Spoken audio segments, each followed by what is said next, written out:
নমস্কার। The power of astrology Sumanta ji Chowdhury আমার এই ইউটিউব চ্যানেলে আপনাদের সবাইকে স্বাগত। আমি এখন আলোচনা করব বৃহস্পতির ট্রানজিট নিয়ে। কবে বৃহস্পতির ট্রানজিট হচ্ছে? 2 জুন। কোন রাশি থেকে কোন রাশিতে ট্রানজিট হচ্ছে? মিথুন রাশি থেকে কর্কট রাশিতে ট্রানজিট হচ্ছে। কোন নক্ষত্রে প্রবেশ করছে বৃহস্পতি? পুষ্যা নক্ষত্রে, শনির নক্ষত্রে। 27টি নক্ষত্রের মধ্যে সবচাইতে পজিটিভ প্রভাবিত কার্যকারী নক্ষত্র কিন্তু পুষ্যা নক্ষত্রকে বলা হয়। এখন বৃহস্পতির তো 3টে দৃষ্টি আছে। প্রথম দৃষ্টি 5 নম্বর ঘরে, দ্বিতীয় দৃষ্টি 7 নম্বর ঘরে কমন দৃষ্টি, তৃতীয় দৃষ্টি 9 নম্বর ঘরে। তাহলে ধনু রাশি দ্বারা যদি ক্যালকুলেট করা হয়, বৃহস্পতির ট্রানজিট কিন্তু 8 নম্বর ঘরকে প্রভাবিত করছে। স্যার 8 নম্বর ঘরকে প্রভাবিত করছে, তাহলে তো গেল।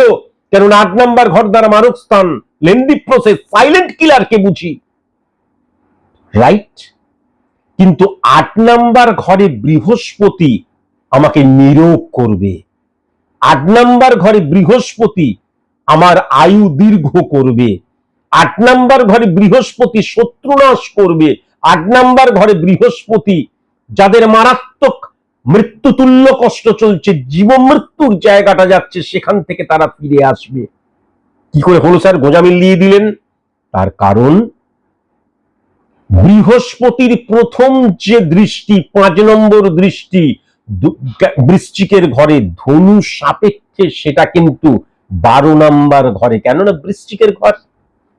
তাহলে 12 এবং 8 কানেকশনের মধ্যে কিন্তু 4-2 কানেকশন যখন চলে আসছে, তখন কি হয়ে যাচ্ছে? নিজ ভঙ্গ রাজযোগ সৃষ্টি হচ্ছে। তখন 12 নম্বর ঘর উচ্চস্থ হয়ে যাচ্ছে, 8 নম্বর ঘর পজিটিভ হয়ে যাচ্ছে। তাহলে 8 নম্বর ঘর পজিটিভ হয়ে গেলে কি হচ্ছে? বারবার ধরে বলেছি, সফলতাটা আমি জানিয়ে আমি সফলতার জন্য নিজের প্রস্তুতি করব না। সাইলেন্ট কিলার, চুপি সারে কিন্তু আমি নিজেকে প্রস্তুত করব ফর সাকসেস, অ্যাচিভ সাকসেস। কিন্তু আমার সফলতাটা কোথায় আসবে? আমি যেখানে আছি তার আশেপাশে আসবে না। 12 নম্বর ঘর বিদেশ ভূমিকে, মানে আমি যদি পশ্চিমবঙ্গে থাকি, নিদেন পক্ষে দিল্লি, মুম্বাই, চেন্নাই, ব্যাঙ্গালোর, আর বেশি হলে কিন্তু ভারতবর্ষে আছি, অন্য দেশে উন্নতির জায়গাটা লক্ষ্য করা যাচ্ছে। ক্যালকুলেশনটা বোঝার প্রয়োজন আছে। এবার ইম্পর্টেন্ট ফ্যাক্টর হচ্ছে কি? বেশ, এবার তাহলে অর্থনৈতিক জায়গাটা, 7 নম্বর ঘরটা হচ্ছে মকরের ঘর, অধিপতি গ্রহ শনি, সেই শনির নক্ষত্রে প্রবেশ করছে বৃহস্পতি, ধনু সাপেক্ষে মকর, সেকেন্ড হাউস। সেকেন্ড হাউস মানে হচ্ছে অর্থনৈতিক জায়গাটা, সঞ্চয়ের জায়গাটা, দৃষ্টিভঙ্গির জায়গাটা। এক্সট্রিমলি সরি টু সে, তাহলে যখন বিপরীত রাজযোগ সৃষ্টি হয়, নিজ ভঙ্গ রাজযোগ সৃষ্টি হয়, আমি এই রাজযোগ নিয়ে সেরকম ভাবে আলোচনা করছি না, তাহলে অকস্মাৎ কিন্তু লটারি পাওয়ার মতন অবস্থা, অকস্মাৎ বিপুল ইনকামের জায়গাটা কিন্তু লক্ষ্য করা যায়। এটা কিন্তু অস্বীকার করে কোনো লাভ নেই। আমি একটা ছোট্ট এক্সাম্পল দিচ্ছি, নিজেকে দিয়ে একটা এক্সাম্পল দিচ্ছি। আমি 2-1 মাস আগের এক্সাম্পল দিচ্ছি, যদিও এইটা আমি আরো অনেক এক্সাম্পল দিতে পারতাম, এমনি একটা নর্মালি এক্সাম্পল দিচ্ছি। ফরিয়াপুকুরের চেম্বার আমার দুপুর 12টা থেকে বিকেল 12টা, 1টা, 2টো, 3টে, 4টে, মানে বিকেল 4টে পর্যন্ত, 12টা থেকে 4টে পর্যন্ত।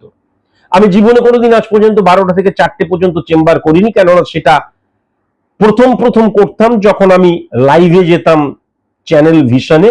কেননা চ্যানেল ভিশনে আমার তো 5টা থেকে লাইভ আছে, তাই জন্য 4টের সময় করেই বেরিয়ে যেতাম, সামনেই, অসুবিধা হতো না।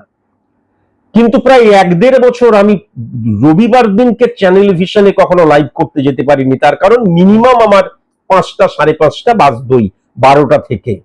যদিও আমি 12টার সময় কখনোই পৌঁছই না, খবর নিয়ে দেখবেন 11:30, 12:15টার মধ্যে পৌঁছে যাই। সম্ভবত পুজোর মাস বা পুজোর পরের মাস, একটা মাসের ঘটনা নিয়ে বলছি, হঠাৎ করে ক্যালকুলেশন করে দেখলাম যে বিপরীত রাজযোগ এবং নিজভঙ্গ রাজযোগ, যেটাই ধনুরাশির সৃষ্টি হচ্ছে, সেটা অকস্মাৎ আমার যে 4 দিনের জন্য তৈরি হয়েছিল তার মধ্যে ফরিয়াপুকুরের চেম্বার পড়ে গেছে। এবার অফিসে তো ফোন অ্যাটেন্ড করা হয়, কতজন ক্যান্ডিডেট হলো না হলো এগুলো তার আমি জানি না। আপনারা বিশ্বাস করতে পারবেন না, আমার স্টুডেন্টদের জিজ্ঞাসা করে নেবেন, বা যারা আমার স্টুডেন্ট তারা জানে, সেদিনকে তারপরেও কিন্তু 2-3 সপ্তাহ ধরে এরকম হয়েছিল, আমি একটা সপ্তাহ নিয়ে বলছি। সেদিন আমি 10টার সময় চেম্বার শুরু করেছিলাম, রাত 10টা প্লাস হয়ে গিয়েছিল। তার মানে অকস্মাৎ শ্রীবৃদ্ধি, আপনি ভাবতে পারছেন 12 ঘন্টা। এবং আমার স্টুডেন্টরা তারপর আমাকে রীতিমতো, আমার লেফট সাইডটা রীতিমতো আমার মানে অবশ হয়ে গিয়েছিল, এরকম অবস্থা। তাহলে এই যে অকস্মাৎ বিপরীত রাজ্য, নিজ ভঙ্গ রাজ্য একত্রীকরণে যখন সৃষ্টি হয়, হঠাৎ করে বিপুলতার জায়গা কিন্তু মারাত্মকভাবে লক্ষ্য করা যায়। যেখানে আমার দেখা যাচ্ছে আমার কাছে প্রেডিকশন করাতে আসছে 10 জন, 12 জন, 15 জন, হঠাৎ করে দেখা গেল 40-45 জন চলে এলো, লক্ষ্য করা যায়।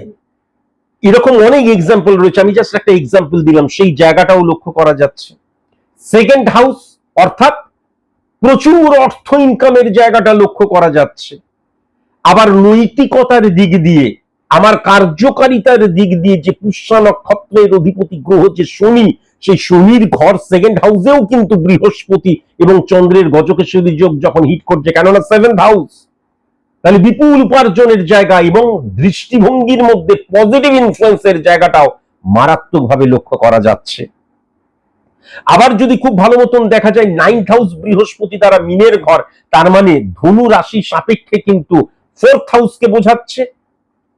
তাহলে 4th হাউস দ্বারা কিন্তু কি হয়, লাক্সারিয়াস বাহন সুখ বোঝায়। তাহলে বাহন ক্রয়ের আদর্শ সময়, আমার পার্সোনাল লাইফকে বোঝায়, মাতৃ প্রভাবকে বোঝায়, এবং যে সফলতাটা চাইছি তার জন্য কি আমি নিজেকে প্রস্তুত করছি সেই জায়গাটাকে বোঝায়। প্রত্যেকটা জায়গা কিন্তু পাওয়ারফুল হয়ে গেছে।